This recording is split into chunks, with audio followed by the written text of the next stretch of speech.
આગળ વધીએ સૌરાષ્ટ્રના અનેક વિસ્તારોમાં ગઈકાલે ખાબકેલા કમોસમી વરસાદના કારણે ખેડૂતોને ભારે નુકસાન પહોંચ્યું છે, જેમાં રાજકોટના જેતપુર શહેર અને તાલુકાના વીરપુર, પીઠડિયા, મેવાસા સહિતના ગામોમાં ભારે પવન સાથે વરસાદ થયો હતો।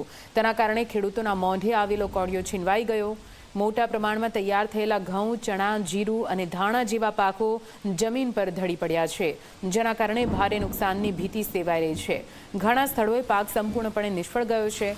ખેડૂતે એક વીઘે અંદાજે 8 થી 10 હજારનો ખર્ચ કર્યો હતો, પરંતુ હવે મજૂરી ખર્ચ પણ નીકળે તેમ નથી।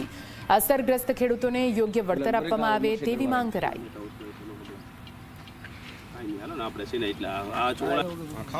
કાલે વાવાઝોડું અને વરસાદ પુષ્કળ પ્રમાણમાં હોવાથી અને કાલે ચણાનું વાવેતર કરેલું હતું, એમાં વરસાદના હિસાબે પાથરા ઉડાડીને નાખી દીધા અને ચણા એકદમ પોહી ગયા છે, કોટા કાઢી ગયા છે। હવે આ ચણાનો પાક સંપૂર્ણ ફેલ થઈ ગયો છે। આને હવે યાર્ડમાં ન નાખી શકીએ અને લગભગ જગ્યાએ ખેડૂતોને જાજુ નુકસાની છે, જેથી સરકારને અમે વિનંતી કરીએ છીએ કે કંઈક ખેડૂત માટે પેકેજ જાહેર કરે તો ખેડૂતોને રાહત થાય। હવે એના માટે જો નુકસાની ગણી તમે તો આપણે મિનિમમ આપણે 10-12 હજારની નુકસાની આવે એમ છે અને મારા 4.5 વીઘાના ઘઉં હતા। હવે જો રાહત સરકાર આપે તો સારું છે, નકર આ ઘઉંના અમારે ખાતર કરવામાં આવશે ને। આ એટલે કઈ રીતે ઘઉંનું શું હાલત શું થઈ શકે? વાવાઝોડાના હિસાબે પુલ પેલા ઢળી ગયા, માથે વરસાદ પડ્યો એટલે ઘઉંમાંથી અંદર ત્યારે કાળો દાણો સપડાઈ ગયો છે।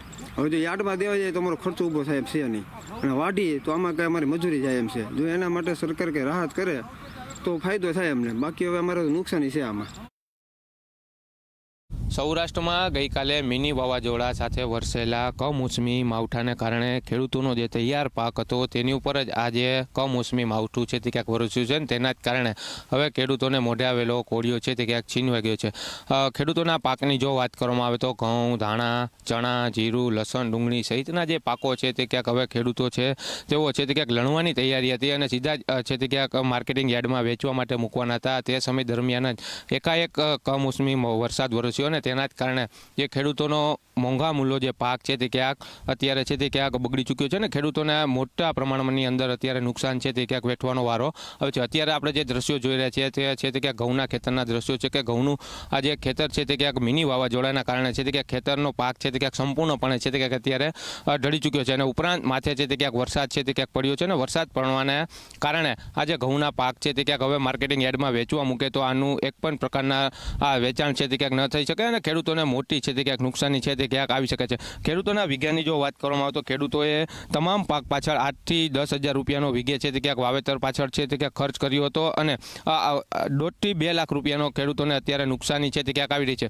ત્યારે હવે ખેડૂતોની એક જ માંગ છે કે સરકાર છે તે ક્યાંક તાત્કાલિક ધોરણે સર્વે કરી અને ખેડૂતોને સહાય આપે, જેથી કરીને ખેડૂતો છે તે બેઠા થઈ શકે। જો સરકાર છે તે ક્યાંક તાત્કાલિક ધોરણે ખેડૂતોને છે તે ક્યાંક સહાય જાહેર નહીં કરી તો ખેડૂતોને માથે ઓઢી અને રોવાનો વારો છે તે ક્યાંક આવી શકે છે।